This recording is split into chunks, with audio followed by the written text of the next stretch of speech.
श्रीमद्भागवतम की जय। श्रीमद्भागवतम कथारूप 17वें अध्याय। कर्दम मुनि एवं देवहूति के पुत्र भगवान कपिल, तीसरा स्कंद। विदुर जी स्वयंभुव मनु के वंशजों के विषय में सुनने के लिए उत्कंठित थे। इसे देखकर मैत्रेय मुनि उनका इतिहास सुनाने लगे। सत्ययुग के आरंभ में जब ब्रह्मा जी ने कर्दम मुनि को संतान उत्पत्ति का आदेश दिया था, स्वयं को उसके योग्य बनाने के लिए कर्दम मुनि ने बिंदु सरोवर के पास 10,000 वर्षों तक तपस्या की। बिंदु सरोवर चारों ओर सरस्वती नदी से घिरा हुआ था। कर्दम मुनि पूर्ण समाधि में स्थित होकर भगवान विष्णु को प्रसन्न कर लिया। भगवान अपने सुंदर देदीप्यमान चतुर्भुज रूप में मुनि के समक्ष प्रकट हुए। वे श्वेत कमल पुष्पों की माला से सुशोभित थे। भगवान ने चमत्कार रेशमी पीताम्बर वस्त्र पहने हुए थे और उनकी घुंघराली लंटे उनके सुंदर चेहरे को और सुंदर बना रही थी। भगवान आकाश में ही स्थित गरुड़ के कंधों पर विराजमान थे और मुनि को देखकर मंद मुस्कुरा रहे थे। अपने हार्दिक इच्छाओं को सफल होता देखकर कर्दम मुनि भूमि पर गिरकर भगवान को साष्टांग प्रणाम करने लगे। वे करबद्ध खड़े हुए और भगवान की स्तुति करने लगे। हे परम पूजनीय प्रभु, आज मेरी दृष्टि सार्थक हो गई है, क्योंकि मैं अपने सम्मुख आपके शाश्वत दिव्य रूप को देख रहा हूँ। आपके चरण कमल ही वो एकमात्र नौका है जिसका आश्रय लेकर मनुष्य अज्ञानता रूपी भवसागर को पार कर सकता है। आपके चरण कमल ही वो एकमात्र नौका है जिसका आश्रय लेकर मनुष्य अज्ञानता रूपी भवसागर को पार कर सकता है। इसलिए केवल मोह माया से ग्रस्त व्यक्ति ही क्षणिक इंद्रिय सुखों के लिए आपकी पूजा करेगा। हे नाथ, आप सदैव मुझ जैसे मूर्ख लोगों पर कृपालु रहते हैं। मेरी एक तीव्र इच्छा है, मैं समान शील वाली एक पत्नी चाहता हूँ जो मेरे गृहस्थ जीवन में कामधेनु गाय के समान मेरी समस्त इच्छाएं पूरी कर दे। स्नेह भरी दृष्टि से कर्दम मुनि की ओर देखते हुए भगवान ने अमृतमय मधुर वचनों में बोलना आरंभ किया। श्री भगवान ने कहा, तुम्हारे मन को जानकर मैंने पहले से ही इसकी व्यवस्था कर दी है। हे मुनिवर, जिन भक्तों ने भक्तिभाव से अपना सर्वस्व मुझे न्यौछावर कर दिया है, उनके जीवन में निराशा का कभी कोई प्रश्न ही नहीं उठता। आज से 2 दिन बाद सम्राट स्वयंभुव मनु अपनी पत्नी रानी शतरूपा के साथ तुमसे मिलने आएंगे। वे अपने राजधानी में रहते हुए 7 द्वीपों तथा समुद्रों पर राज्य करते हैं। मनु महाराज की विवाह योग्य एक सुंदर कन्या है। वो समस्त सद्गुणों से युक्त है और तुम्हारे लिए बिल्कुल योग्य है। वे विवाह में उसका हाथ तुम्हें सौंपेंगे। हे ब्राह्मण, वह कन्या बिल्कुल वैसी है जिसकी तुम इतने वर्षों से अपने हृदय में आस लगाए थे। विश्वास रखो कि शीघ्र ही तुम्हारा विवाह उससे होगा और वो अपने प्राणों सहित तुम्हारी सेवा करेगी।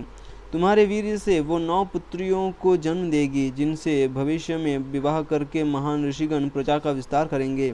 सदैव मेरी पूर्ण चेतना में स्थित होकर और साथ ही समस्त प्राणियों पर करुणा दिखाकर तुम जीवन के अंत में पूर्ण आत्म साक्षात्कार की अवस्था प्राप्त करोगे।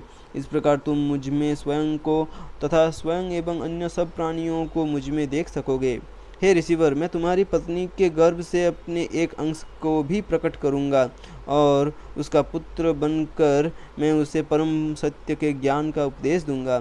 यह कहकर भगवान ने बिंदु सरोवर से प्रस्थान किया। भगवान का वाहन गरुड़ वापस वैकुंठ की ओर उड़ने लगा और कर्दम मुनि उसके पंखों की फड़फड़ाहट से उत्पन्न हुए सामवेद के मंत्रों को सुनने लगे।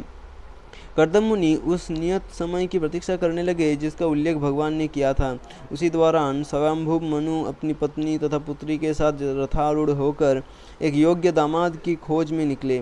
भ्रमण करते करते वे कर्दम मुनि के आश्रम में उस दिन पहुँचे जिस दिन मुनि का तप व्रत पूरा हुआ ही था।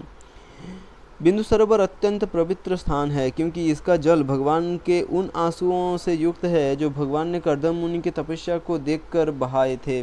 सरोवर सब ऋतुओं में फल फूल प्रदान करने वाले शुभ वृक्षों से घिरा था और वहाँ का वातावरण विचित्र पंछियों की किलकारियों से गूंज रहा था। इस सुंदर परिवेश में प्रवेश करके इस ब्रह्मांड के प्रथम सम्राट स्वयंभुव मनु ने कर्दम मुनि को देखा, जिन्होंने अभी अभी अपने यज्ञ में पूर्णाहुति दी थी। यद्यपि मुनि दीर्घकाल से तपस्या में रत थे, फिर भी उनका शरीर कृशकाय नहीं हुआ था। उन्हें भगवान का स्नेह भरा दृष्टिपात तथा चंद्रमा सदृश शीतल बानी रूपी अमृत जो मिला था। कर्दम मुनि ऊंचे कद के थे और अखंड ब्रह्मचर्य का पालन करने के कारण उनका देह तेज युक्त था। उनके नेत्र कमल दल के समान थे। वस्त्रों की नाम पर उनके शरीर पर फटे पुराने कपड़े थे और उनके बाल जटा बन चुके थे। वे एक ऐसे रत्न के समान दिख रहे थे जिस पर अभी तक धूल जमी थी। जब स्वयंभू मनु ने कर्दम मुनि को प्रणाम किया तो मुनि ने भी उनका यथोचित आदर दिखाकर उन्हें आशीर्वाद दिया। जब महाराज मनु ने आसन ग्रहण कर लिया तो कर्दम मुनि मधुर वचनों में उनकी प्रशंसा करने लगे। हे प्रभु, आप भगवान हरि की रक्षण शक्ति के मूर्तिमान स्वरूप है और पृथ्वी पर उनके प्रतिनिधि है। मैं आपको सादर प्रणाम करता हूँ। यदि आप अपने रथ पर आरूढ़ होकर अपने धनुष की भयकारी टंकार ध्वनि उत्पन्न न करें और यदि आप संपूर्ण पृथ्वी पर अपनी विशाल सेना के साथ भ्रमण ना करें तो चोर डाकू भगवान द्वारा बनाए गए नियमों की अवहेलना एवं खंडन करने लगेंगे। यदि आप संसार की देखभाल ना करें तो यहाँ अधर्म फलने फूलने लगेगा, क्योंकि उस समय धन की लालची लोगों पर अंकुश लगाने वाला कोई नहीं होगा। हे सूरवीर राजन, कृपया मुझे अपने यहाँ आने का कारण बताएं और विश्वास रखिए कि बिना किसी हिचक के आपके आदेश का पालन किया जाएगा। ये कहकर कर्दम मुनि शांत हो गए। मनु ने उत्तर देते हुए कहा, वैदिक ज्ञान के प्रसार हेतु ब्रह्मा जी ने आप जैसे ब्राह्मणों की उत्पत्ति की है, जो तप, ज्ञान और तथा योग शक्तियों से पूर्ण होते हैं तथा जिनमें इंद्रिय भोग की लेस मात्र इच्छा भी नहीं होती। ब्राह्मणों की रक्षा के लिए हम क्षत्रियों की उत्पत्ति की गई। आज आपके द्वारा सिद्धांतों की स्पष्ट व्याख्या ने राजकीय कर्तव्यों से संबंधित मेरे समस्त संशयों को नष्ट कर दिया है। आपके दर्शन पाकर मैं स्वयं को कृतार्थ मान रहा हूँ। आज आपके चरणों की धूलि में अपना सिर रखकर प्रणाम करने से मेरा जीवन धन्य हो गया है। हे ऋषिवर, कृपया मेरा ये विनम्र निवेदन सुने। मेरा चित्त अपनी पुत्री देवहूति के स्नेहवश अत्यंत चिंतित है। वो विवाह योग्य हो आई है और उम्र, चरित्र तथा सद्गुणों में समानशील वाला पति चाहती है।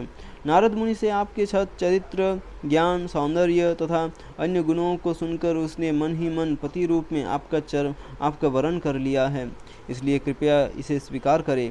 हे ब्राह्मण श्रेष्ठ, मेरी पुत्री आपकी पत्नी बनने के लिए सर्वथा उपयुक्त है और वो भलीभांति आपके गृहस्थ जीवन का उत्तरदायित्व संभाल लेगी, चाहे व्यक्ति स्वयं सभी आसक्तियों से मुक्त क्यों न हो। यदि नियति की इच्छा से उसे कुछ प्राप्त होता है तो उसे उसका तिरस्कार नहीं करना चाहिए, और यदि वो इंद्रिय भोग से आसक्त हो तो फिर तिरस्कार का प्रश्न ही नहीं उठता। जो व्यक्ति पहले तो ऐसे उपहार को तिरस्कार कर देता है और बाद में एक कंजूस से उससे मांगता है, वो अपनी ख्याति तथा आत्मसम्मान दोनों खो बैठता है। मैं जानता हूँ कि आप विवाह के इच्छुक हैं और आपने आजीवन ब्रह्मचर्य का व्रत नहीं लिया है, इसलिए कृपया मेरी पुत्री को स्वीकार कीजिए। कर्दम मुनि ने कहा, ये सत्य है कि मैं विवाह का इच्छुक हूँ और चूंकि तुम्हारी पुत्री का मन इससे पहले किसी पर नहीं आया, मैं उसे स्वीकार करता हूँ। भला कौन होगा जो आपकी पुत्री से विवाह नहीं करना चाहेगा? उसकी सुंदर अंगकांति के सामने तो उसके आभूषणों की आभा भी फीकी पड़ रही है। मैंने एक बार सुना था कि विश्ववासु नामक गंधर्व एक समय अपने विमान पर सवार आपके महल के ऊपर से गुजर रहा था।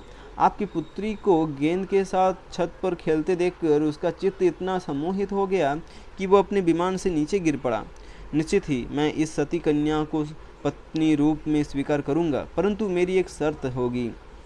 जैसे ही ये किसी संतान को जन्म देगी, मैं भगवान की भक्ति में अपना संपूर्ण जीवन समर्पित करने के लिए संन्यास आश्रम स्वीकार कर लूँगा। ये कहकर कर्दम मुनि शांत हो गए और उनका चित्त अपने पूजनीय भगवान विष्णु के चरणों का चिंतन करने लगा। उनके मुस्कुराते सौम्य चेहरे को देखकर देवहूति का मन मंत्रमुग्ध हो उठा और वो एकाग्र मन से उन पर ध्यान करने लगी। अपनी पत्नी एवं पुत्री की इच्छा देखकर स्वयंभू मनु ने सहर्ष देवहूति का विवाह कर्दम मुनि से कर दिया। शतरूपा ने विवाह में अनेक मूल्यवान उपहार भेंट दिए, जैसे गहने, वस्त्र, अनेक घरेलू वस्तुएं आदि। अपनी पुत्री का विवाह एक सुयोग्य वर से संपन्न करके महाराज मनु एक बड़े उत्तरदायित्व से मुक्त हो गए। पुत्री की भावी वियोग का विचार करके उनका मन व्यथित हो उठा। उनके नेत्रों में स्नेह की आंसू उमड़ आए और उन्होंने देवहूति को गले से लगा लिया। अंततः कर्दम मुनि की अनुमति लेकर वे अपने रथ पर आरूढ़ हुए और अपनी राजधानी की ओर प्रस्थान किया। जब मनु महाराज ब्रह्मावर्त पहुँचे तो उनकी प्रजा ने संगीतमयी स्तुतियों के साथ उनका स्वागत किया।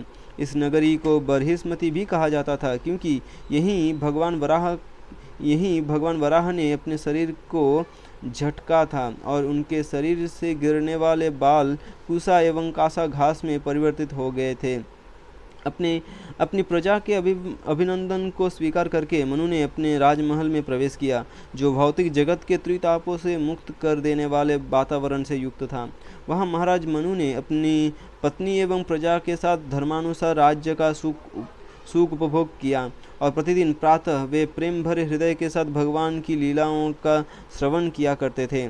इस प्रकार यद्यपि बाह्य रूप से महाराज मनु राजसी सुख भोग में लिप्त प्रतीत होते थे, परंतु सदैव कृष्ण भावना भावित रहने के कारण वे कभी भी सन्मार्ग से गिरे नहीं।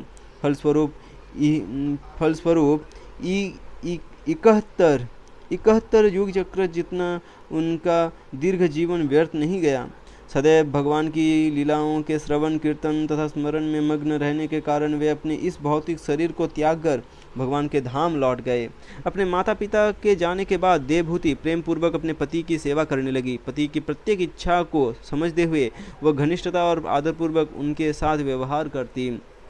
इंद्रियों पर नियंत्रण तथा मधुर वचन उसका सहज स्वभाव था। काम, गर्व, द्वेष, लोभ तथा दंभ का परित्याग करके देवहूति ने अत्यंत बुद्धिमत्ता तथा सावधानी पूर्वक अपने शक्तिशाली पति की सेवा करके उन्हें प्रसन्न कर लिया। देवहूति ने दीर्घकाल तक कठोर व्रतों का पालन करते हुए कर्दम मुनि की सेवा की। फलतः वह दुर्बल और क्षीणकाया हो गई। देवहूति जानती थी कि उसके पति अत्यंत महान है और इसलिए वो उनसे विशेष आशीर्वाद की कामना कर रही थी। देवहूति की अवस्था देखकर कर्दम मुनि का हृदय करुणा से भर उठा और गहन प्रेम भरे शब्दों में वे उसे संबोधित करने लगे। कर्दम मुनि ने कहा, हे स्वयंभुवी, मैं तुम्हारी भक्ति तथा सेवा भावना से अति प्रसन्न हूँ। प्रत्येक व्यक्ति को अपना शरीर बहुत प्रिय होता है, परंतु मेरे लिए तुमने अपने शरीर की भी कोई परवाह नहीं की। अपने ध्यान, तपस्या तथा भक्ति के कारण मुझे भगवान का आशीर्वाद प्राप्त है और उसके फलस्वरूप मैं भय तथा शोक से मुक्त हूँ। यद्यपि तुमने अभी तक उस उच्चावस्था का अनुभव नहीं किया है, तुम्हारी स्वार्थ रहित सेवा के फलस्वरूप मैं वे सब अनुभव आज तुम्हें प्रदान करता हूँ। एक बार उसका अनुभव करने के पश्चात इस संसार के सब सुख एवं उपलब्धियाँ तुच्छ दिखने लगते हैं। अपने पति के इन वचनों को सुनकर देवहूति संतुष्ट हो गई और उसका चेहरा दमक उठा। लज्जा कर कर्दम मुनि की ओर देखते हुए वो नम्रता तथा प्रेम भरे शब्दों से कुछ कहने लगी। गदगद कंठ से देवहूति ने कहा, पतिदेव, मैं जानती हूँ कि आप समस्त योग सिद्धियों के स्वामी हैं तथा आप अपने जीवन की पूर्णता प्राप्त कर ली है। कृपया स्मरण कीजिए कि आपने वचन दिया था कि हमारे शारीरिक समागम से संतान उत्पन्न होगी। अब आप उस वचन को पूरा कीजिए, क्योंकि यशस्वी पति की पतिव्रता पत्नी की उत्कट इच्छा होती है कि वो संतान उत्पत्ति करे। हे नाथ, मैं उस समागम के लिए अत्यंत उत्सुक हूँ। कृपया ऐसी व्यवस्था कीजिए जिससे अतृप्त कामनाओं के कारण क्षीण हुआ मेरा ये शरीर पुनः स्वस्थ हो जाए। इसके साथ ही कृपया एक सुंदर घर का निर्माण भी कीजिए जहाँ हम यथायोग्य रूप से जीवन का भोग कर सके। अपने वैवाहिक जीवन के आरंभ से ही देवहूति की इच्छा थी कि वो पहले गर्भवती हो और तत्पश्चात भगवान की भक्ति में संलग्न हो। इसलिए अपने प्रिय पत्नी को प्रसन्न करने के लिए कर्दम मुनि ने तत्क्षण एक उड़न महल का निर्माण कर दिया। वो इच्छा मात्र से कभी भी यात्रा करने में सक्षम था। बहुमंजिला ये महल समस्त इच्छाओं को पूरा करने वाला था तथा हर प्रकार की साज सामग्री से सुसज्जित था। महल के स्तंभ मूल्यवान रत्नों से बने थे और उसके चारों ओर पताकाएं फहरा रही थी। महल की प्रत्येक वस्तु कला कौशल का एक अद्भुत नमूना थी और हृदय को सुख प्रदान कर रही थी। मरकत मणियों से युक्त गुंबदों पर सोने की कारीगरी की गई थी। महल में ऐसे बनावटी हंस और कबूतर रखे गए थे कि उन्हें देखकर जीवंत हंस और कबूतर तक धोखा खा जाते। महल में बगीचे, शयन कक्ष एवं अन्य सब सुविधाओं की इतनी उत्कृष्ट व्यवस्था थी कि स्वयं कर्दम मुनि भी आश्चर्यचकित हुए बिना नहीं रह सके। कर्दम मुनि सबके हृदय की इच्छा जानते थे और इसलिए जब उन्होंने देवहूति को उस भव्य महल की ओर अप्रसन्न दृष्टि से देखा तो वे उसकी भावनाओं को समझ गए। कर्दम मुनि ने कहा, हे प्रिया, ये बिंदु सरोवर मनुष्य की समस्त कामनाओं की पूर्ति करता है। इसमें स्नान करके तुम इस विमान पर आरोहण करो। देवहूति की सुकोमल देह धूल की मोटी परत से ढकी हुई थी और उसके वस्त्र जीर्ण शीर्ण हो चुके थे। जटाजूट वालों तथा बदरंगे स्तनों के कारण वह आकर्षक नहीं दिख रही थी। अपने पति की आज्ञा पाकर देवहूति ने सरोवर में प्रवेश किया। वहां उसने स्वयं को एक ऐसे घर में पाया जहां प्रस्फुटित यौवन से युक्त 1000 युवतियां उसकी प्रतीक्षा कर रही थी। उन सबकी देह से कमल पुष्प की सुगंध निकल रही थी। देवहूति को देखकर वे युवतियां अपने आसनों से खड़ी हो गई और हाथ जोड़कर कहा, हम सब आपकी दासी हैं, कृपया हमें आदेश दें। अत्यंत सम्मानपूर्वक उन विद्याधर कन्याओं ने देवहूति को सुगंधित तेलों द्वारा स्नान करवाया और नूतन निर्मल वस्त्र पहनाए। उत्कृष्ट आभूषणों से सजाकर उन्होंने देवहूति को अत्यंत स्वादिष्ट भोजन परोसा और पीने के लिए मधुर आसब दिया। तत्पश्चात जब देवहूति ने दर्पण में देखा तो स्वयं को स्वच्छ तथा सुंदर वस्त्राभूषणों से सुसज्जित देखकर प्रसन्न हो गई। उसके शरीर पर निखार छाया था और उसकी गहरी काली आंखें कमल पत्रों की सुंदरता को मात दे रही थी। और तब जैसे ही देवहूति ने अपने पति का स्मरण किया, वो तत्क्षण अपनी दासियों सहित उनके सम्मुख पहुंच गई। देवहूति अपने पति की अद्भुत शक्तियों को देखकर विस्मित थी। जब कर्दम मुनि ने देखा कि देवहूति ने पूर्ववत अपना सौंदर्य प्राप्त कर लिया है, उसके प्रति उनका आकर्षण बढ़ने लगा। वे देवहूति को उड़न महल पर ले गए और मेरु पर्वत की घाटियों में भ्रमण करने लगे, जहाँ शीतल, सौम्य तथा सुगंधित वायु काम इच्छाओं को उद्दीप्त करती है। अपनी पत्नी तथा उन 1 सहस्र विद्याधर कन्याओं के साथ कर्दम मुनि ने अनेकानेक वर्षों तक विहार किया। यद्यपि वे अपने प्रिय संगिनी से अत्यधिक आसक्त प्रतीत हो रहे थे, उन्होंने अपने यश को कम नहीं होने दिया। उन्होंने एक क्षण के लिए भी अपना आत्मनियंत्रण नहीं खोया। इसके बाद कर्दम मुनि अन्य स्वर्गीय स्थलों जैसे नंदन और चित्ररथ्य उपवनों तथा मानसरोवर का भ्रमण करने गए। भगवान की कृपा प्राप्त कर्दम मुनि स्वेच्छा से संपूर्ण ब्रह्मांड में विचरण कर रहे थे और इस प्रकार वे देवताओं से भी आगे निकल गए। अपनी पत्नी की तीनों लोकों के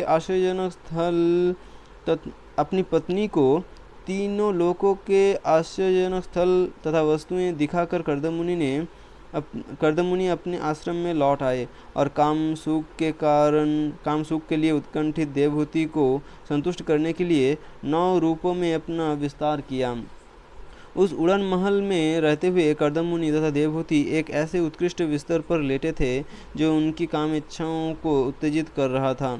इस प्रकार बिना समय का ध्यान रखे उन्होंने दीर्घकाल तक शारीरिक सुख का उपभोग किया।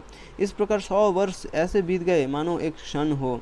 इस दौरान कर्दम मुनि ने 9 रूपों में वीर्यदान करके देवहूति को गर्भवती किया। उसी दिन देवहूति ने 9 कन्याओं को जन्म दिया जो अत्यंत सुंदर थी और उनके शरीर से लाल कमल पुष्प की सुगंध विस्फुरित हो रही थी। तभी देवहूति ने देखा कि उसके पति गृह त्याग करने जा रहा है। ये जानकर कि उसके पति अप्रसन्न ना हो जाए वो बाहर से मुस्कुराने लगी, परंतु उसका अंतःकरण विदीर्ण हो रहा था। अपने पैरों की उंगलियों से भूमि को खरोंचते हुए उसने अपना सिर झुका लिया। अपने आंसुओं को रोकते हुए उसने कहा, हे स्वामी, आपने अपने वचन का समुचित निर्वाह किया है। कृपया मुझे भी वो अभय प्रदान कीजिए जिसे आत्म साक्षात्कार द्वारा प्राप्त किया जाता है। मैं पूरी तरह से आपके प्रति समर्पित हूँ।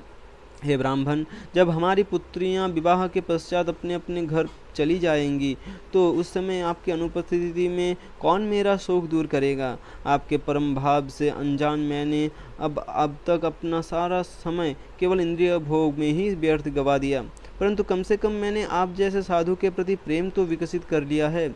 अब मेरी यही कामना है कि ये आसक्ति जो मनुष्य के भौतिक बंधन का कारण बनती है वो मुझे मुक्ति प्रदान करे। यद्यपि मैंने कभी उसकी इच्छा नहीं की। हे नाथ, आप भौतिक बंधनों से मुक्ति प्रदान करने में पूरी तरह सक्षम हैं, परंतु मैं तो भगवान की माया शक्ति द्वारा ठगी गई हूँ, क्योंकि आपका संग प्राप्त करके भी मैंने आध्यात्मिक प्रगति के लिए ना तो कभी जिज्ञासा की और ना ही इच्छा। भगवान विष्णु के वचनों का स्मरण करते हुए कर्दम मुनि ने उत्तर दिया, हे राजकुमारी, निराश ना हो। शीघ्र ही भगवान अच्युत तुम्हारे गर्भ में प्रवेश करके तुम्हारे पुत्र बनेंगे। अब तुम दृढ़ श्रद्धा तथा नियंत्रित इंद्रियों के साथ भगवान की पूजा करो। प्रतिदान में वे न केवल तुम्हारे यश को सर्वत्र फैलाएंगे, अपितु दिव्य ज्ञान प्रदान करके तुम्हारे हृदय में लगी भौतिक आसक्ति की मजबूत गांठ को भी छिन्न भिन्न कर देंगे। अपने पति की वाणी पर पूरा विश्वास रखते हुए देवहूति ने भगवान की आराधना आरंभ कर दी। अंततः अनेक वर्षों पश्चात भगवान ने कर्दम मुनि के वीर्य द्वारा देवहूति के गर्भ में प्रवेश किया। भगवान के अवतरण के समय आकाश में देवगण वाद्य यंत्र बजाने लगे और गंधर्व सुस्वर में उनका जसगान करने लगे। अप्सराएं आनंद में नृत्य करने लगी। देवलोकवासियों ने पुष्पों की वर्षा की और समस्त दिशाएं तथा प्रत्येक व्यक्ति का मन पवित्र होकर असीम शांति से भर उठा। उस समय महान देवताओं एवं ऋषियों के साथ ब्रह्मा जी कर्दम मुनि के आश्रम में आए। आनंद पूर्वक भगवान की आराधना करने के पश्चात ब्रह्मा जी ने कर्दम मुनि से कहा, हे पुत्र, तुमने निष्कपट भाव से मेरे निर्देशों का पालन करके उनका यथोचित सम्मान किया है। ये मेरी ही सम्मान है और प्रत्येक पुत्र को चाहिए कि वो इसी प्रकार अपने पिता की सेवा करे। प्रिय कर्दम, तुम्हारी सारी पुत्रियां पतिव्रता है और इसलिए आज उनके स्वभाव अनुसार तुम विभिन्न ऋषियों को कन्यादान कर दो। पूर्ण पुरुषोत्तम भगवान अब अवतरित हो चुके हैं। कपिल मुनि के इस अवतार में उनके केशों का रंग सुनहरा, कमल जैसे नेत्र तथा चरणों पर कमल का चिन्ह होगा। तब ब्रह्मा जी ने देवहूति से कहा, हे मानवी, इस समय परम भगवान तुम्हारे गर्भ में निवास कर रहे हैं। अज्ञानवश तुम्हारे मन में उठी शंकाओं का निवारण करने के पश्चात भगवान सिद्ध गणों के स्वामी के रूप में संपूर्ण जगत में विचरण करेंगे।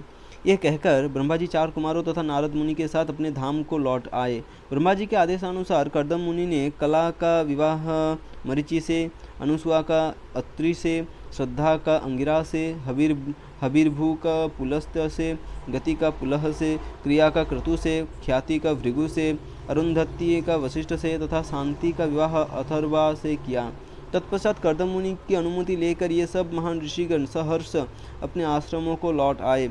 तत्पश्चात भगवान कपिल देवहूति के गर्भ से प्रकट हुए और कर्दम मुनि एकांत में जाकर उनसे मिले। भगवान को प्रणाम करने के बाद उन्होंने कहा, हे भगवान, आप दिव्य ज्ञान का प्रसार करने हेतु मेरे घर में प्रकट हुए हैं। आप परम सत्य पूर्ण पुरुषोत्तम भगवान हैं तथा समस्त ऐश्वर्य से युक्त हैं। मैं आपके चरण कमलों पर स्वयं को समर्पित करता हूँ। हे भगवान, अब मैं अपने पितृ ऋण से मुक्त हो गया हूँ और मेरी समस्त मनोकामनाएं पूरी हो चुकी है। अब मैं संन्यास स्वीकार करना चाहता हूँ और अपने हृदय में एकमात्र आपके चरण कमलों का चिंतन करते हुए संपूर्ण पृथ्वी पर विचरण करने का इच्छुक हूँ। ये अत्यंत विचित्र है कि स्वयं भगवान ने कर्दम मुनि के घर में अवतार लिया और कर्दम मुनि उनकी भक्ति में संलग्न होने के लिए अपने घर का त्याग करना चाहते हैं। यदि भगवान ही उनके घर में उपस्थित थे तो उन्हें घर त्यागने की क्या आवश्यकता थी। वास्तव में कर्दम मुनि को संन्यास लेने की आवश्यकता नहीं थी, परंतु वैदिक शास्त्रों में निर्देश है कि गृहस्थ व्यक्ति को 50 वर्ष की अवस्था में वानप्रस्थ अथवा संन्यास आश्रम स्वीकार करना चाहिए। वे इस विषय में आदर्श की स्थापना करना चाहते थे। भगवान कपिल ने उत्तर दिया, हे मुनिवर, अपने वचनानुसार मैंने तुम्हारे पुत्र के रूप में अवतार लिया है। इस अवतार में मैं काल के प्रभाव से लुप्त हो गए सांख्य दर्शन का प्रचार करूंगा। तुम अपनी इच्छानुसार अब यहाँ से प्रस्थान कर सकते हो। अपने समस्त कार्यों को मुझे समर्पित करके तुम मृत्यु पर विजय प्राप्त करोगे। मैं अपनी माता को भी ज्ञान प्रदान करूंगा, जिससे वह भी आत्म साक्षात्कार की पूर्णता प्राप्त करके अभय पद पर पहुँच सके। कर्दम मुनि ने शुद्ध एवं शांत मन से अपने पुत्र की प्रदक्षिणा की और तुरंत घर त्याग कर वन में प्रवेश किया। भगवान का निर्विघ्न चिंतन करने के लिए उन्होंने मौन व्रत धारण किया और बिना किसी संगी के पृथ्वी पर विचरण करने लगे। भोजन के लिए ना तो उन्होंने कभी अग्नि जलाई और ना ही आश्रय के लिए छत की खोज की। इस प्रकार वे समस्त भौतिक मोह से मुक्त होकर भगवान की शुद्ध भक्ति में स्थित हो गए। अपनी उच्च चेतना के बल पर वे प्रत्येक प्राणी के हृदय में भगवान को और तथा प्रत्येक वस्तु को भगवान में स्थित देखने लगे। अंततः उन्होंने अपने इस अनित्य शरीर को त्याग कर भगवत धाम को प्राप्त किया। अपने अपने पिता के जाने के बाद भगवान कपिल अपनी माता के साथ बिंदु सरोवर के निकट रहने लगे। एक दिन ब्रह्मा जी के पूर्व वचनों का स्मरण करते हुए देवहूति एकांत में बैठे अपने पुत्र के पास पहुंची। भौतिक बंधनों से स्वयं को मुक्त करने की अभिलाषा से देवहूति ने भगवान कपिल से कहा, मैं अपनी भौतिक इंद्रियों द्वारा उत्पन्न उद्वेगों से बुरी तरह थक चुकी हूँ और इंद्रिय भोग में लिप्त रहने के कारण मैं ज्ञानता के गर्त में गिर पड़ी हूँ। हे भगवान, इस अंधेरे कुएं से बाहर निकलने के लिए मुझे आपके अतिरिक्त अन्य कोई आश्रय दिखाई नहीं दे रहा है। अनेक जन्मों के बाद मुझे आप जैसे दिव्य नेत्र प्राप्त हुए हैं। आप पूर्ण पुरुषोत्तम भगवान हैं और सृष्टि में व्याप्त अज्ञानता रूपी अंधकार को क्षीण करने के लिए अवतरित हुए हैं। अभी तक मैं आपकी माया शक्ति द्वारा शारीरिक चेतना में ही जीवन व्यतीत कर रही थी, परंतु अब मैं आपसे इस घोर मोह माया को नष्ट करने की याचना करती हूँ। मैं आपके चरण कमलों का आश्रय लेती हूँ, क्योंकि एकमात्र आप ही वो कुल्हाड़ी हैं जो भौतिक अस्तित्व रूपी वृक्ष को समूल काट सकते हैं। अपनी माँ के हृदय में आत्म साक्षात्कार की सच्ची लगन देखकर भगवान कपिल ने मन ही मन उन्हें धन्यवाद दिया। फिर उदारतापूर्वक मुस्कुराते हुए उन्होंने कहा, हे माता, अब तुम्हारे समक्ष मैं योग की उस पुरातन विधि का वर्णन करूंगा जो जीवात्मा और परमात्मा के बीच संबंध को पुनर्स्थापित करती है। जब जीवात्मा की चेतना प्रकृति के 3 गुणों द्वारा आकर्षित हो जाती है तो उसका भौतिक बद्ध जीवन आरंभ होता है, परंतु जब वही चेतना भगवान से आसक्त हो जाती है तब वो भौतिक बंधन से मुक्त हो जाती है। उस अवस्था पर जीवात्मा स्वयं को भौतिक जगत से परे दिव्य स्तर पर देख पाता है, जो अत्यंत छोटा होते हुए भी आत्म प्रकाशित तथा अखंडनीय है। प्रत्येक वस्तु को सही दृष्टिकोण से देखने से व्यक्ति भौतिक सृष्टि के प्रति उदासीन हो जाता है और तब भौतिक प्रकृति के प्रभाव उस पर अधिक असर नहीं डाल पाते।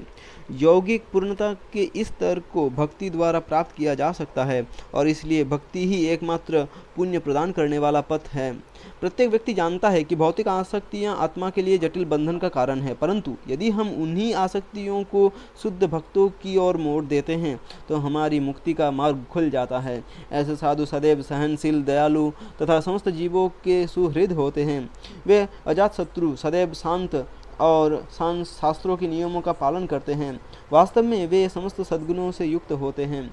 मेरे विषय में निरंतर श्रवण एवं कीर्तन से वे साधुजन कभी भौतिक कष्टों से पीड़ित नहीं होते, क्योंकि उनके विचार सदैव मुझ में तल्लीन रहते हैं। शुद्ध भक्तों के संग में कृष्ण कथा सुनने से व्यक्ति के कान तथा हृदय दोनों पूर्णतः संतुष्ट हो जाते हैं।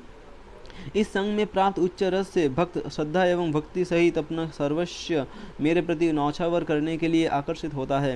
यही आकर्षण भौतिक इंद्रिय भोग के प्रति विकर्षण उत्पन्न करता है और इस प्रकार मेरी भक्ति में दृढ़ होकर वो इसी जीवन में मेरा संग प्राप्त करता है। ये सुनकर देवहूति ने कहा, प्रिय पुत्र, मैं एक मंदबुद्धि स्त्री हूँ। फलतः मेरे लिए परम सत्य के इस ज्ञान को समझना अत्यंत कठिन है, परंतु यदि तुम मुझे अपने चरण कमलों की प्राप्ति हेतु भक्ति की विधि का ज्ञान दोगे तो निश्चित ही मैं उसे समझ जाऊंगी। देवहूति के गर्भ से जन्म लेने के कारण भगवान कपिल का हृदय उसके प्रति दया से भरा था और उसके इन वचनों को सुनकर वे और अधिक दयार्द्र हो उठे। उस समय भगवान ने सांख्य दर्शन का वर्णन किया, जो भक्ति और योग का मिश्रण है। इस पद्धति का सार एवं लक्ष्य निम्नलिखित है। जब योग का पालन करने से मन पूरी तरह शुद्ध हो जाए तो उस समय व्यक्ति को चाहिए कि वो आधे बंद नेत्रों से नासिका के अग्रभाग पर ध्यान करे और अंतःकरण में परम भगवान के रूप का दर्शन करे। भगवान की मुखाकृति कमल पुष्प जैसी है और उस पर लालिमा युक्त नेत्र अत्यंत शोभायमान है। उनका चेहरा सदैव प्रसन्न रहता है। वे देदीप्यमान पीत वस्त्र पहनते हैं। उनके वक्षस्थल पर श्वेत बालों का घुंघराला गुच्छा श्रीवत्स है। उनके गले में मोतियों की माला तथा उज्ज्वल कौस्तभ मणि शोभायमान है। साथ ही उनके गले में बनफूलों की माला है जिसके चारों ओर भ्रमर मंडरा रहे हैं। उनके सिर पर सुंदर मुकुट है तथा भुजाओं में कंगन एवं बाजूबंद और पैरों में नुपुर है। भक्तों के कमल सदृश हृदय पर खड़े भगवान की छवि अत्यंत लुभावनी है और जिन लोगों को उनके उस रूप को देखने का सौभाग्य प्राप्त होता है उनके नेत्र इस मनोहर दृश्य से उल्लसित हो जाते हैं। वे सदैव नवजौवन से भरपूर तथा अपने भक्तों पर आशीर्वाद बरसाने के लिए तत्पर रहते हैं। भगवान के उस नित्य रूप उस नित्य रूप पर मन केंद्रित करते हुए योगी को चाहिए कि वो भगवान के शरीर को एक साथ ना देखते हुए उनके प्रत्येक अंग को अलग अलग से देखें। सर्वप्रथम भक्त को भगवान के चरण कमलों पर ध्यान केंद्रित करना चाहिए, जो वज्र, अंकुश, ध्वजा तथा कमल के चिन्हों से अंकित है। भगवान के चरण कमलों के नाखून मणियों से भी अधिक प्रकाशवान है, और जो भक्त उन पर ध्यान करता है उसके मन में जमा पापों के बड़े बड़े पर्वत तक नष्ट हो जाते हैं। इसलिए मनुष्य को चाहिए कि वो लंबे समय के लिए भगवान के चरण कमलों पर ध्यान करे। तत्पश्चात योगी को श्रीमती लक्ष्मी जी के कार्यों पर ध्यान करना चाहिए, जो सदैव भगवान के चरणों एवं जंघाओं को दबाती है। इसके बाद भक्त को भगवान की जंघाओं पर ध्यान करना चाहिए। वे जंघाएं समस्त शक्तियों का भंडार है। इसके पश्चात उसे भगवान के गोलाकार नितंबों पर ध्यान करना चाहिए, जिस पर सुंदर कमर पट्टा लिपटा हुआ है।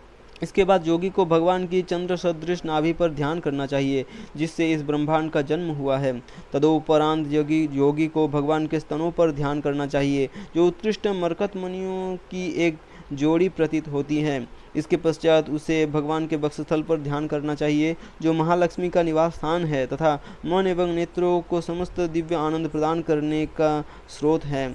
तत्पश्चात भक्त को अपना मन भगवान के कंठ पर केंद्रित करना चाहिए। भगवान के गले से लटकी होने के कारण कौस्तुभ मणि की शोभा को कोई कई गुना बढ़ जाती है।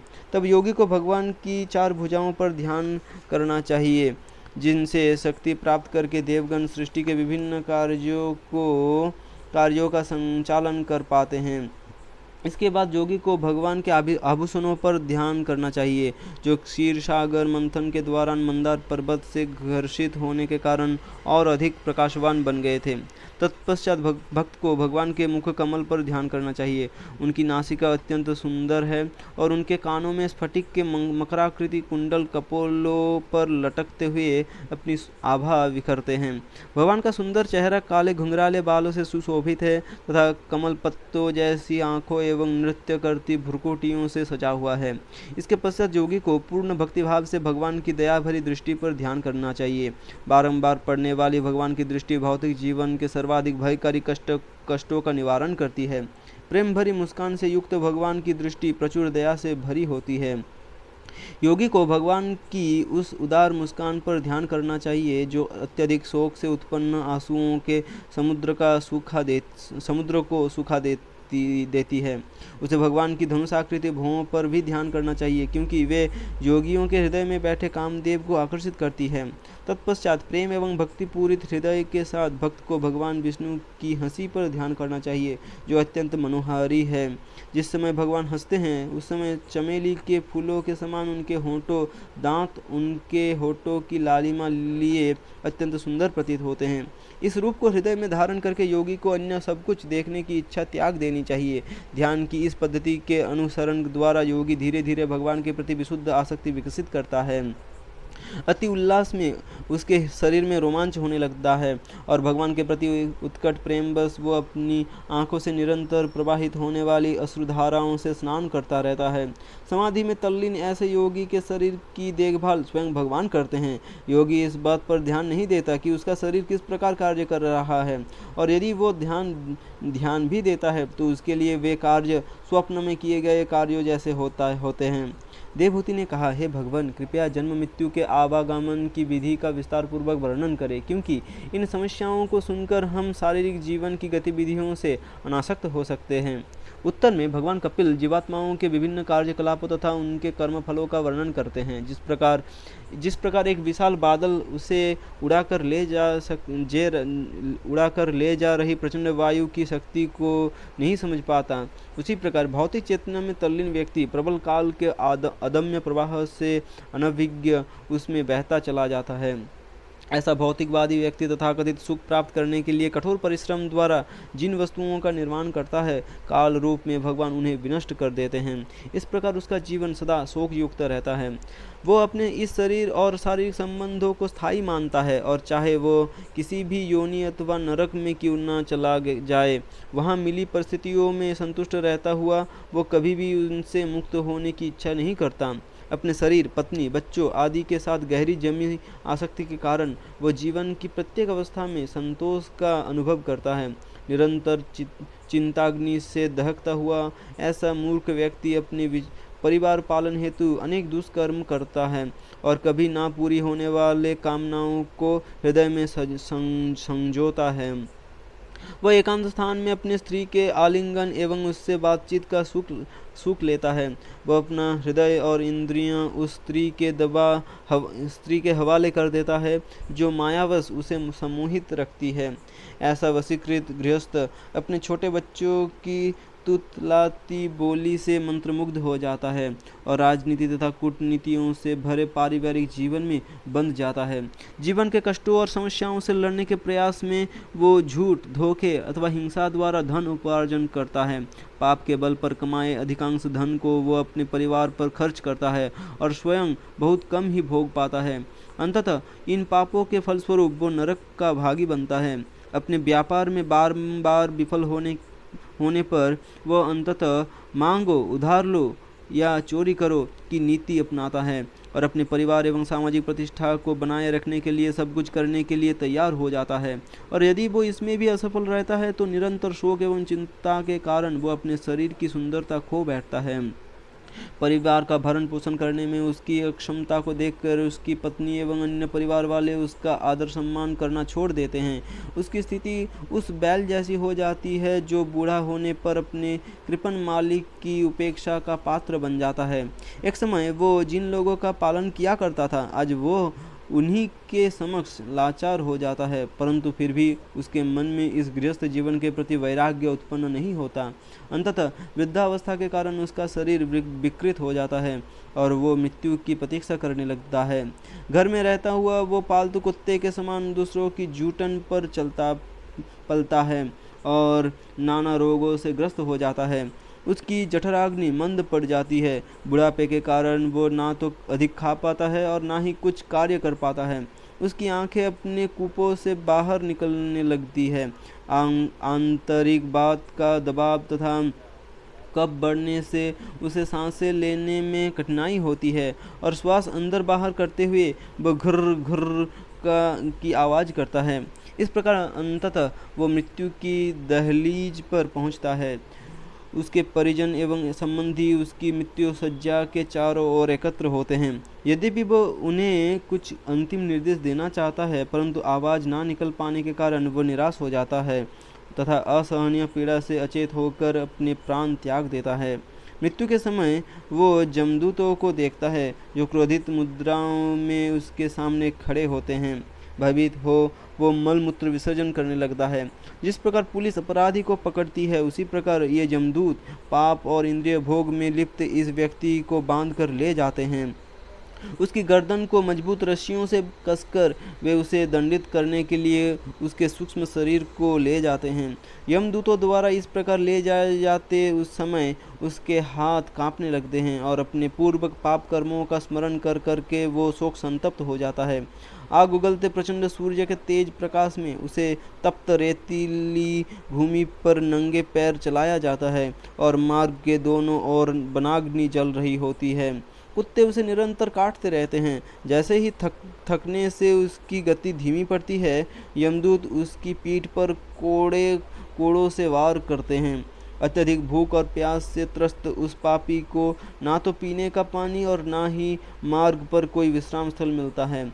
बुरी तरह थकने से वो कई बार अचेत होकर गिर जाता है और यमदूत उसे उठाकर चलने के लिए बाध्य करते हैं, परंतु चूंकि ये सब सूक्ष्म शरीर के स्तर पर होता है, वह मात्र 2 या 3 मिनट में 99,000 जोजन की दूरी तय कर लेता है।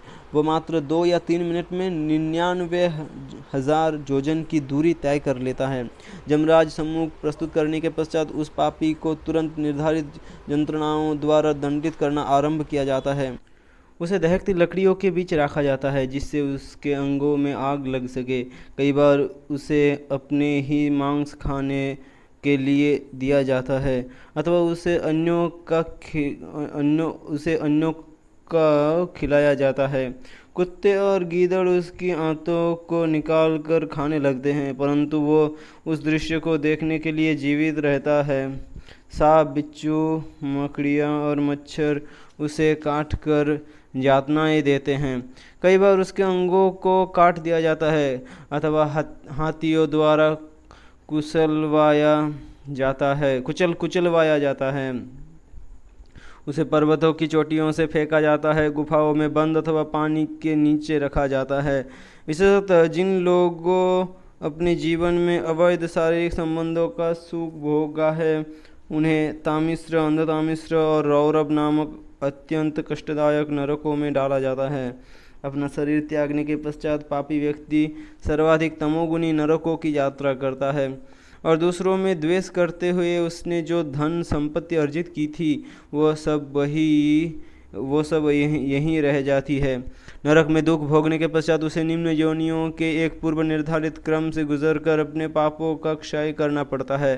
तत्पश्चात वह पुनः पृथ्वी पर मनुष्य जन्म लेकर अपने भावी जीवन के निर्माण का अवसर प्राप्त करता है।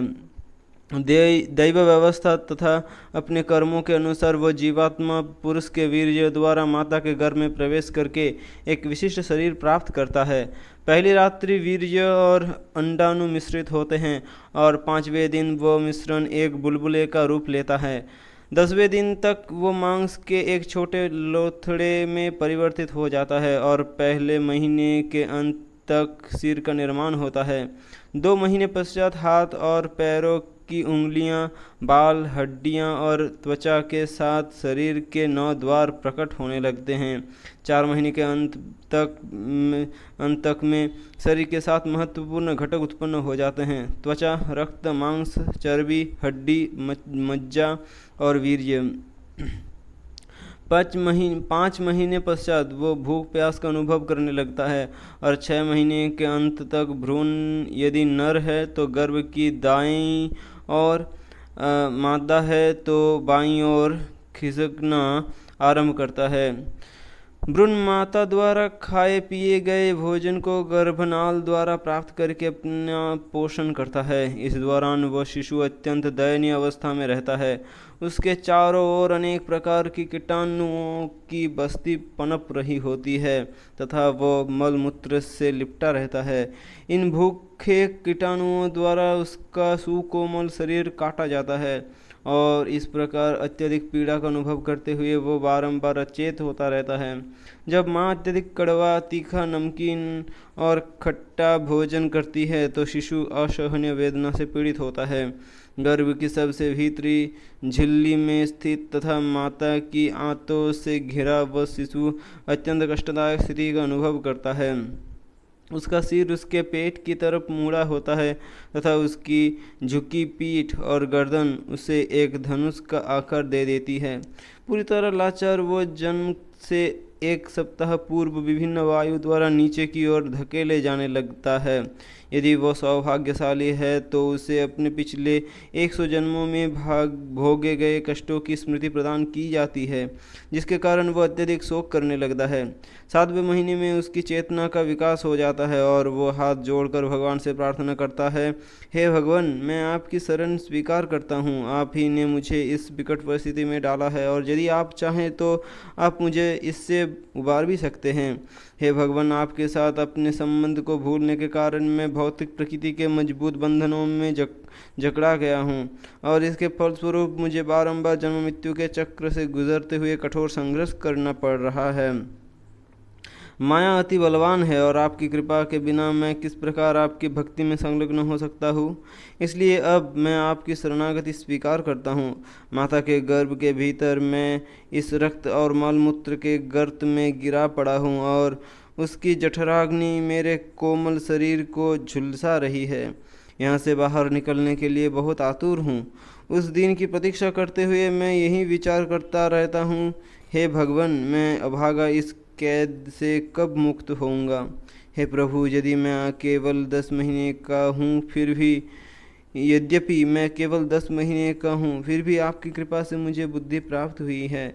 मेरे पास आपकी की दया का ऋण चुकाने का कोई साधन नहीं है। आपकी कृपा से मुझे ये मनुष्य शरीर प्राप्त हुआ है जिसमें मेरे पास आपके साथ अपने संबंध को पुनर्जागृत करने का एक सुअवसर है। यद्यपि मैं इस कष्टदायक परिस्थिति में फंसा हुआ हूँ परंतु फिर भी मेरी चेतना अब स्पष्ट और स्वच्छ है। मुझे लगता है कि इस कष्टदायक स्थिति में रहकर आपके चरण कमलों का चिंतन करना अधिक श्रेष्ठ है, क्योंकि मुझे भय है कि गर्भ से बाहर आने पर मैं आपकी माया शक्ति द्वारा विमोहित होकर कहीं आपको भूल न बैठूं। जब वो इस प्रकार प्रार्थना कर ही रहा था, प्रसव वायु उसे जब वो इस प्रकार प्रार्थना कर ही रहा होता है, प्रसव वायु उसे नीचे की ओर धकेलने लगती है। अचानक लगे वायु के इस झटके से सबसे पहले उसका मुख और तत्पश्चात अत्यंत कठिनाई से उसका शरीर बाहर निकलने लगता है। अत्यंत पीड़ावश उसकी श्वास अटक जाती है और पूर्व स्मृति धुल जाती है। रक्त तथा मल से सना उसका शरीर अत्यंत दयनीय दिखता है, और जब वो रोता है तो उसके माता पिता नहीं समझ पाते कि वो क्यों रो रहा है। माता पिता उसे जो देते हैं ना चाहते हुए भी वो उसे लेने के लिए बाध्य होता है। फलस्वरूप वो असहनीय परिस्थितियों का सामना करता है। कीटाणुओं से भरे बिस्तर पर लेटा वो बालक खुजली होने पर अपने शरीर को खुजला भी नहीं पाता। इस असहाय स्थिति में मच्छर, कीड़े इत्यादि उसकी सूख कोमल त्वचा को काटते रहते हैं और वो बेबस रोता रहता है। माया के प्रभाव से वो भूल जाता है कि गर्भ के भीतर उसके मन में मुक्ति प्राप्त करने की कितनी दृढ़ इच्छा थी। माया के प्रभाव से वो भूल जाता है कि गर्भ के भीतर उसके मन में मुक्ति प्राप्त करने की कितनी दृढ़ इच्छा थी। इस प्रकार शिशु के शरीर में वो दुख भोगता है। तत्पश्चात जब वो विद्यालय में भर्ती होता है, तब खेलने के स्थान पर उसे अध्ययन करने के लिए बाध्य किया जाता है। युवावस्था में उसके मन में असीमित इच्छाएं उमड़ती है, परंतु उन्हें पूरा करने के साधन न होने पर वो केवल क्रोध और निराशा का ही अनुभव कर पाता है। अपने मिथ्याभिमान और क्रोध को बढ़ाने के लिए वो अपने जैसे कामुक लोगों से शत्रुता स्थापित करता है। इस अज्ञानतावश वह अपने जड़ शरीर को ही मैं तथा उस शरीर से संबंधित क्षणभंगुर वस्तुओं को मेरी मान बैठता है। शरीर के सुख के लिए वो ऐसे अनेक पाप कृत्य करने लगता है जो उसे जन्म मृत्यु के अंतहीन चक्र में बांध कर रखते हैं। यदि वो उन इंद्रियालोलुप लोगों का संग करता है जिनके जीवन का लक्ष्य केवल जिह्वा और शिष्ण की संतुष्टि है, तो निश्चित ही वो अधर्म का सहारा लेकर नरक का मार्ग प्रशस्त करता है। ऐसा कुसंग व्यक्ति के सत्य, स्वच्छता, दया, गंभीरता, सद्बुद्धि, लज्जा, तप, ख्याति, क्षमा, मन एवं इंद्रियों पर नियंत्रण तथा वह सौभाग्य को क्षीण कर देता है। इसलिए उसे चाहिए कि वो आत्मज्ञान से रहित तथा स्त्री के हाथों में नृत्य करने वाले कुत्ते के समान लोगों का कभी संग ना करे। स्त्रियों से आसक्ति अथवा स्त्रियों के प्रति अति कामुक रहने वाले लोगों से आसक्ति इस संसार में सर्वाधिक मजबूत बंधन का निर्माण करती है। यहाँ तक कि ब्रह्मा जी भी अपनी पुत्री को देखकर भ्रमित हो गए थे, और जब उसने एक हिरणी का रूप लिया तो वे हिरण बनकर निर्लज्ज हो उसके पीछे दौड़ने लगे। स्त्री भगवान की माया का घनीभूत रूप है और ब्रह्मा जी की सृष्टि में केवल नारायण ऋषि ही उसके आकर्षण से परे हैं। माया की मूर्तिमान स्वरूपा स्त्री की शक्ति इतनी प्रबल है कि अपनी भुवों को हिलाने मात्र से वो विश्वविजयी महान योद्धाओं को अपनी मुट्ठी में नियंत्रित रखती है। फिर से कहता हूँ, माया की मूर्तिमान स्वरूपा स्त्री की शक्ति इतनी प्रबल है कि अपनी भौहों को हिलाने मात्र से वो विश्वविजयी महान योद्धाओं को अपनी मुट्ठी में नियंत्रित रखती है। इसलिए शास्त्रों में सुंदर स्त्रियों को नरक का मार्ग बताया गया है, विशेष रूप से उन लोगों के लिए जो आध्यात्मिक जीवन में प्रगति करना चाहते हैं।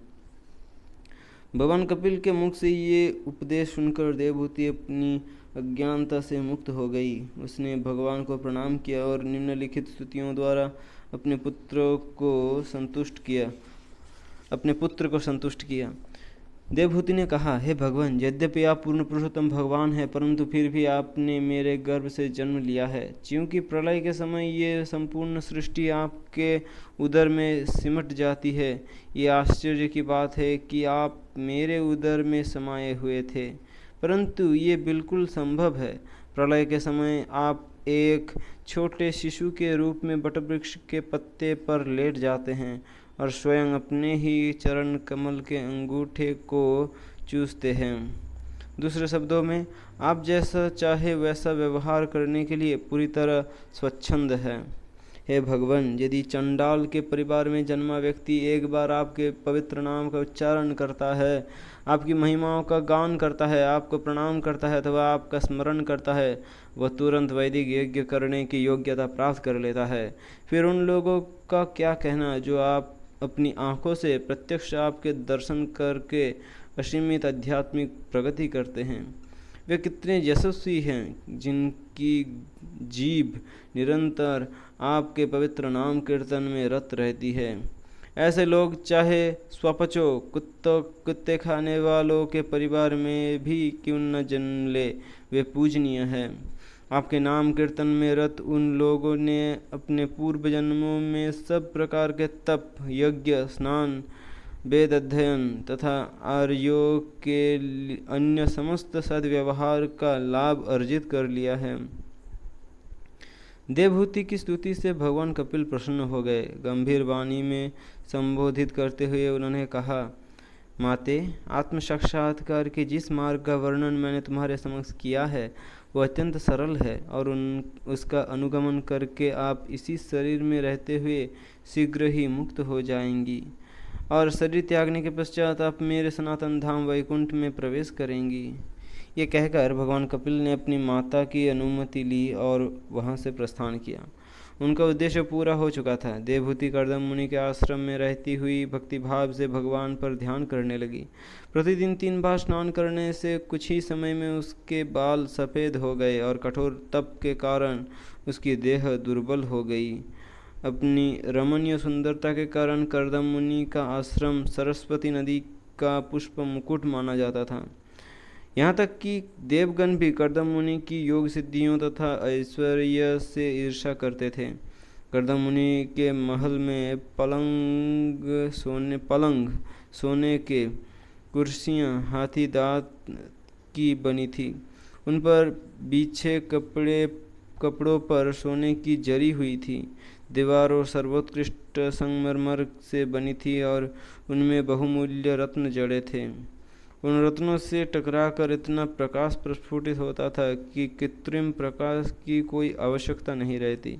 महल के चारों ओर फलों फूलों से लदे सुंदर बगीचे थे।